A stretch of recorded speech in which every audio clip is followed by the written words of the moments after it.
The opportunity of the century. That's what White House advisor Jared Kushner says is being presented to Palestinians at a conference in Bahrain. But neither the Israelis nor the Palestinians are there. So what's the point? And does money trump politics? This is Inside Story.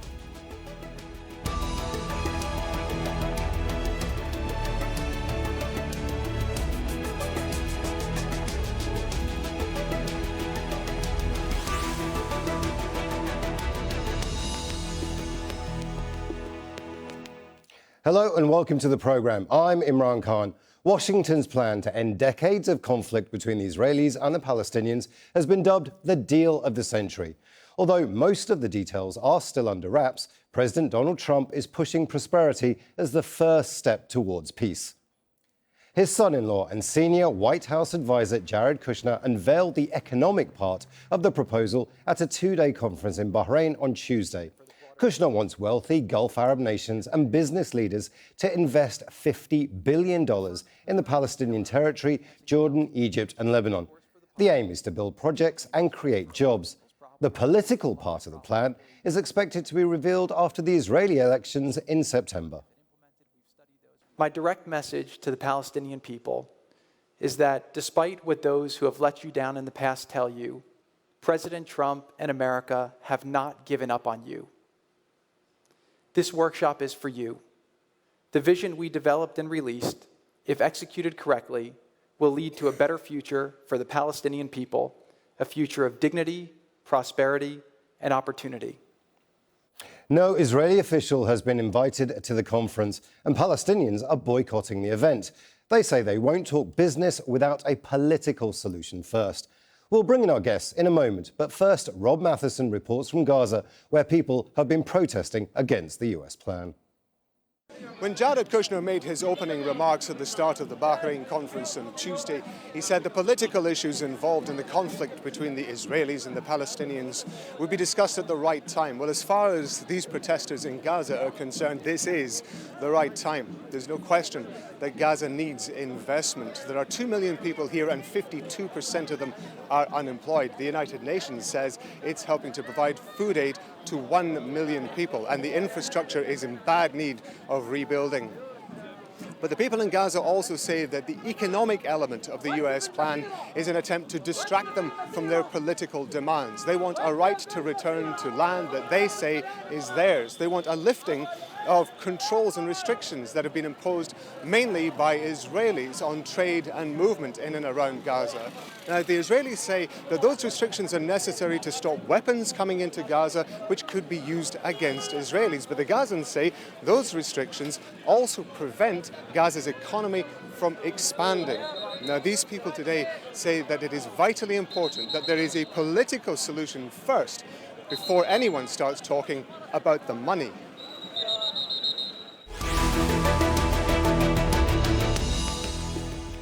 Let's bring in our panel. Joining us from Washington, D.C., James Norton, Republican strategist and former senior staffer in the George W. Bush administration. In London, Husam Zomlot, the Palestinian ambassador to the UK. And in West Jerusalem, Mitchell Barak, former advisor to President Shimon and Prime Minister Ariel, Sharon. A welcome to you all. I'd like to begin in Washington, D.C. with James Norton. James, this peace plan has been almost universally criticised by people within foreign policy circles. In fact, one Palestinian diplomat likened it to a divorce settlement where neither the lawyers turned up to the meeting and neither did the people getting divorced. What is the strategy here? You know, I think it's important to note that the Trump White House has really operated as almost an isolationist White House, really going back to pre-World War II, almost pre-President Roosevelt. There really has been a policy of disengagement for the most part, outside of a few efforts here or there. And I'd say this is one of the key efforts, obviously, for the Trump White House, to President Trump to put Jared Kushner in charge of a Middle East peace plan or planning process. And so I think, you know, if you look at from their perspective, and I think Jared Kushner talked on this network yesterday about economics and investment, and that's kind of who they are and that's where they come from in terms of their backgrounds, and they're not your traditional politicians. And so I think that's where they see it, and I think they're trying to say, hey, there could be a future, but the future has to come with a strong economy and strong economics. And I think that's where they're coming from, and that's why they're starting to have these conversations. But you can't have a national economy without a state, a nation. So why do it this way round? You know, I think that this White House thinks a little bit differently. I think we've had plenty of White Houses that have tried it the other way in terms of trying to establish the state first. I think that that's not exactly off the table, but I think they're also trying to say, you know, we need to make these considerations. And I think it's also their way of bringing other people, other countries, and other investments to the table as well. And so you don't have just the United States. You've got, you know, everybody in the region around this idea and this planning process. I think that's why they're out there today trying to bring as many people as they can together to have these conversations. You know, I think you have to look at it too. It's been, you know, this is the third year of the Trump administration, and, you know, this is kind of where we are at this point in terms of what their thought process is and what they think they need to get done. And so, Ambassador Zomlot in London, this is their effort. What is the Palestinian position here? Just explain to us why you're not at the conference. We're not, because we are not interested to take part in such a charade. It's a charade. It's simply a game that we have seen, a movie that we have watched many years. Actually, let me correct your guest from the US, that they have been trying to focus on the state for the last 26 years. Actually, it's the opposite. For the last 26 years, the only idea that was tested and tried was economic peace. Oslo, the entire process was about focusing on the economic cart before the political horse, to a dismal failure for all of us. And we felt bad for the captive audience of Mr. Kushner yesterday in Bahrain, who all know, including the World Bank, the IMF, Mr. Tony Blair himself, who have tried years. The first job for Mr. Blair after leaving the number 10 Downing Street was to head the quartet, and he has tried hard at this concept of economic cart before the economic horse. Everybody knows that the major obstacle for unleashing the Palestinian economy is actually the issue of restrictions, the Israeli occupation, our inability to use our resources, our inability to conduct trade, lack of control. And the moment we gain our economic sovereignty and political rights, we are capable as a nation to build a thriving, prosperous economy, and we have all it takes to do so. The issue here is that Mr. Kushner has, and his plan, has neither an economic cart nor a political horse. The political horse was shot in the head when President Trump declared Jerusalem the united capital of Israel and moved the embassy, and all that followed after that with regards to the refugees, with regards to the settlements and them being illegal, with regards to all the moves all the way to only 3 days ago, and his national security advisor in the Jordan Valley promising that the U.S. will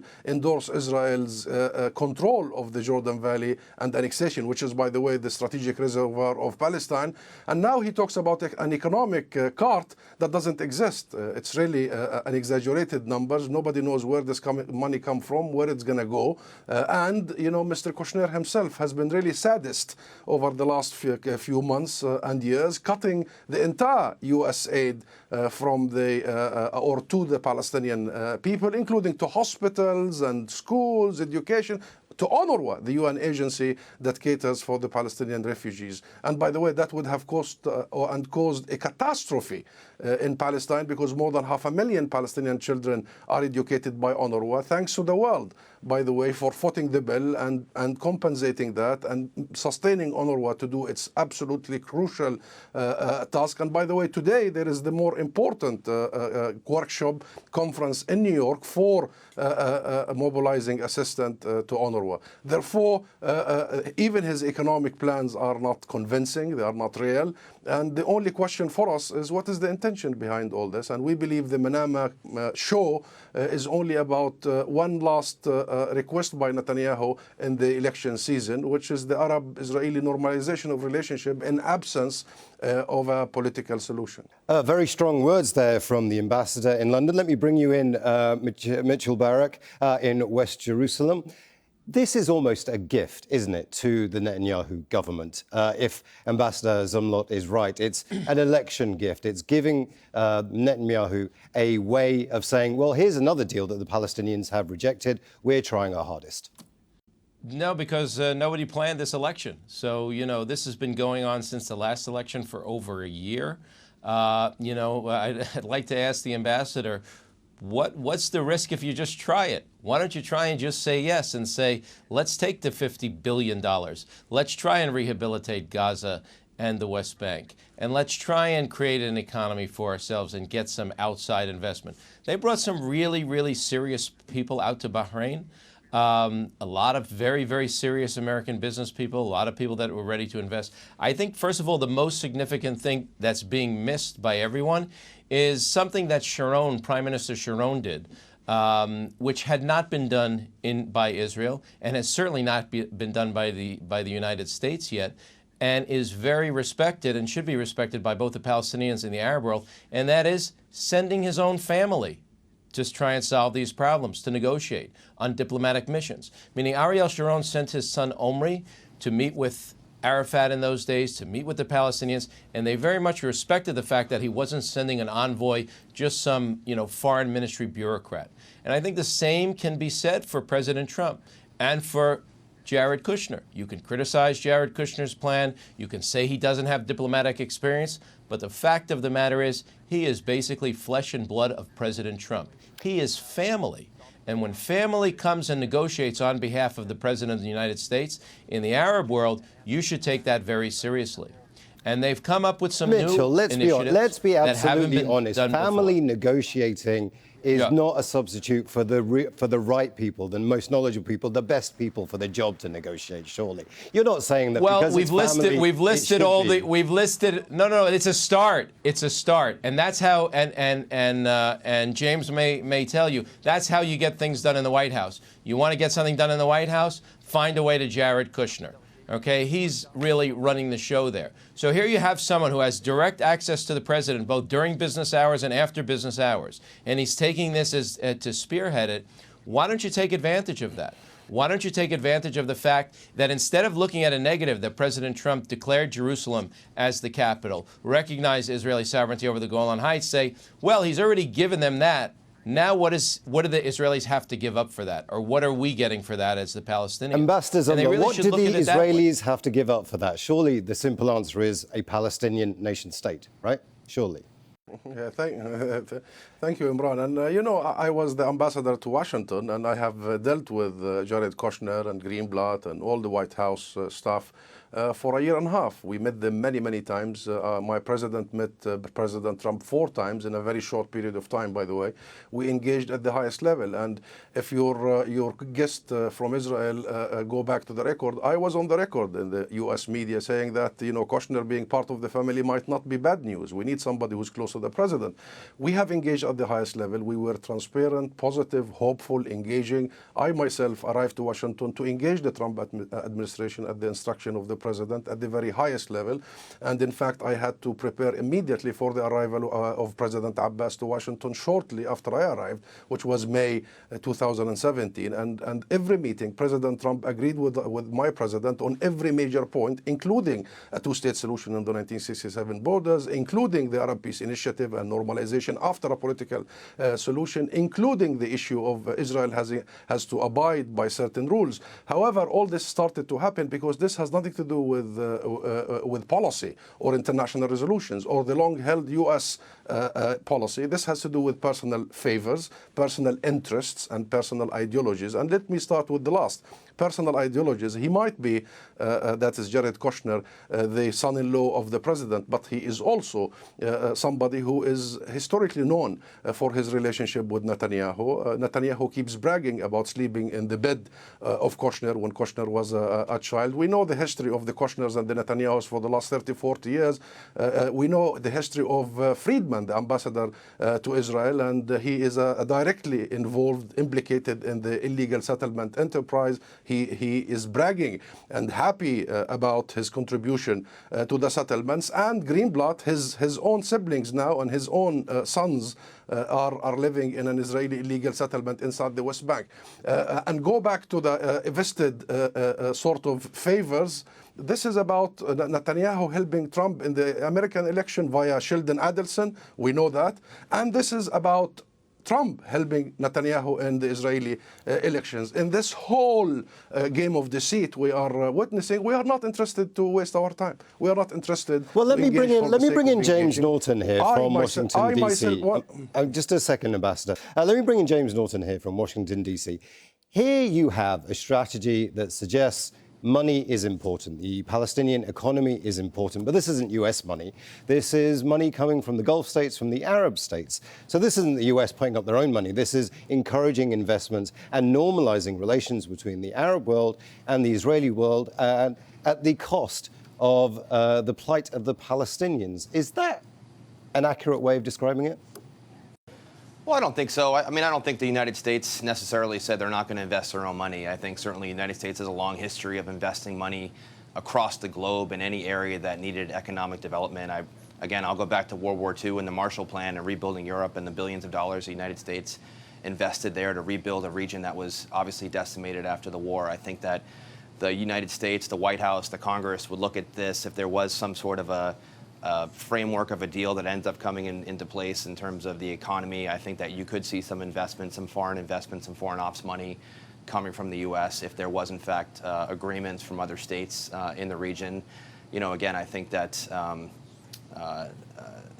sending Jared Kushner obviously is a signal from the White House that it is a personal interest of President Trump to have his son-in-law involved in this process. And so, you know, you can look at it obviously different ways as we have on this show, but I think that it does put it as, in terms of priority. There have been, you know, a few foreign policy priorities, and I think that this is one for this particular White House in terms of trying to move the ball down the road. I don't think they're under any illusion that they're going to solve everything in the next 48, 72 hours, but I think the conversations and trying to continue the conversations are a good thing. I think the gentleman from the ambassador, in terms of his meetings with the president 2 years ago, I think, again, that is a good thing in terms of communication and conversations. Nobody's ever going to get everything that they want in any political deal or economic deal, but I do think that this White House is trying to nudge this thing as best they can in terms of moving it forward. So I think there will be U.S. investment and U.S. interests as long as there are other investments from other countries. And I think President Trump, again, was very clear with our European allies when he first took office in terms of the NATO alliances and those type of things, and in terms of the U.S. is willing to invest in places like NATO, but they also are looking for investments from them as well. So I think that's not very different than what we've seen from him at this point. Well, let's bring it back to Israel and Palestine. I don't need a poll to tell me that the peace plan is actually very unpopular in Palestine. You just have to take a look at all of the statements coming out from the PLO and the local newspapers and just speak to people, as I have been doing throughout the weeks this has been announced. But I wanted to take a look at what it might mean to Israelis. Is this plan popular in Israel? You're a pollster, Mitchell Barak. You've done work on this. Clearly, it's too early to get an accurate reading on the specifics. But in your experience, do you think this plan is popular in Israel? Well, I think it is very popular. I mean, we did a poll in December before, as it was being anticipated that it was going to be announced before the election was called. We did the survey for the Konrad Adenauer Foundation here in Israel. What we found was pretty amazing, because here's the difference. If you go back historically and look at presidents, whether they're Clinton, who was wildly popular here, whether it's George Bush, who was very popular and seen as a great friend of Israel, or Barack Obama, less so, but still by many seen as a friend of Israel. Israelis always kind of felt that the United States favors the Palestinians in all these kinds of peace deals and all these kinds of issues. And the question is how much pressure is going to be put on Israel to make concessions? How much pressure is going to be put on Israel to compromise? Because Israel has traditionally in certain peace treaties, and we just celebrated, I believe, 40 years of the Egyptian peace treaty, Israel is going to have to give up something to get something. What changed here is when we polled Israelis, we said, you know, is the U.S. under Trump an honest broker, favors the Israelis or favors the Palestinians? So 44% of Jewish Israelis said honest broker, 46% favors Israelis. So that's 90% right there that is clear that the United States is either neutral or on Israeli side. Of course, it was much less among the Israeli Arab sector, the 1.2 million people that we polled, where it was only 14% said favors, 72% said favors Israelis. So they're more skeptical. But if you look at Israelis in general, this is a different presidency, because already, even before this plan is announced, this president has done things that no one even expected to be done. done. Not under any agreement or any concessions, and without any concessions. Jerusalem, the embassy, moving the embassy to Jerusalem, the Golan Heights, and canceling the nuclear agreement with Iran. So those three things put the Trump administration on a different level. Israelis have confidence that Trump is not going to sell them down the river, that is not going to force them to make compromises. So it doesn't really matter what's exactly in the deal of this century, in this peace plan. Israelis are confident it won't hurt Israel's security, and that's what's important to them. At the same time, there is frustration in Israel. We are running out of time, so I want to bring Ambassador Zomlot here in. Of course, the polls are going to be favourable towards Donald Trump. He seems to have given Israel a lot of what he wasn't even expecting, according to Mitchell Barak. Do you have a partner for peace in the US? Is the US a reliable partner for peace for the Palestinians? No, not this team. This team has been backstabbing the Palestinians from day one. And by the way, they closed the office I used to head, the embassy in Washington, right at the height of our engagement with them and that hopeful moment. So they are not interested to talk to us. By the way, they don't see us as a people. That's why they would close our diplomatic mission, and they would close the Consulate General, the U.S. Consulate General in Jerusalem that was there since 1844, long before all this, as a key contact between the U.S. people and government and Palestine.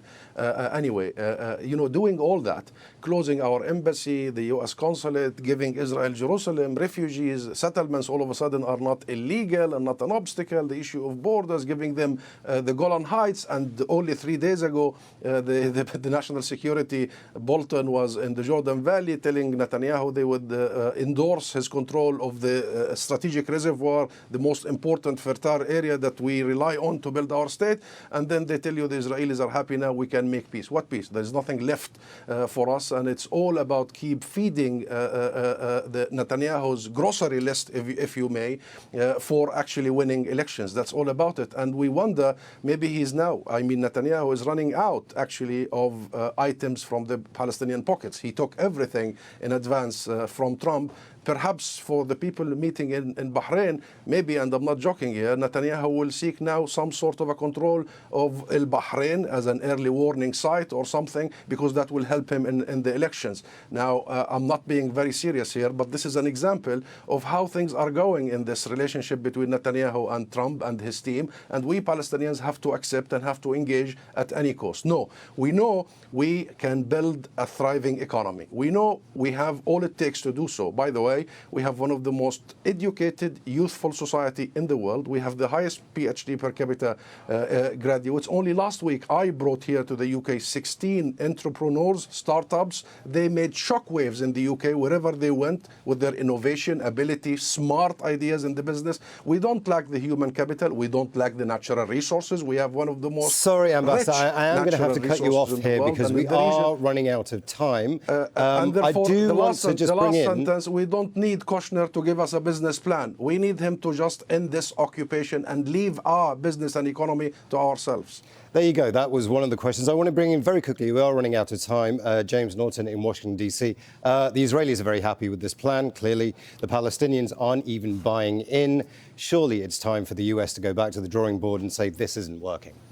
Well, I think that this is the beginning part of a process, and I think it's unfair to already declare it unsuccessful when today is kind of the first day of a kickoff, if you will, despite all the behind-the-scenes things that have been happening for several months or over a year. So, I do think that it is in everybody's best interest if they continue to try to talk and work things out and have conversations and show up for meetings. And of course, there's a lot of history. Of course, Jared Kushner can't solve everything. Of course not. However, I do think that this is something that they are trying to bring groups together. This is the third year of the administration. I think you've seen kind of where they are, at this point. And I think it's probably, as I said, in the best interest to communicate. And that's kind of where President Trump has been. Again, I know he's been a different president, one that we have not really seen before. But I think when he does get behind things, he has shown that he's willing to try to deal and make things happen. So I think it's probably, as I said, in everybody's interest to communicate.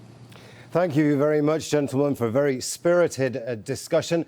James Norton, Husam Zomlot and Mitchell Barak. And thank you too for watching. You can see the programme again anytime by visiting our website, aljazeera.com. And for further discussion, go to our Facebook page. That's facebook.com/AJ Inside Story.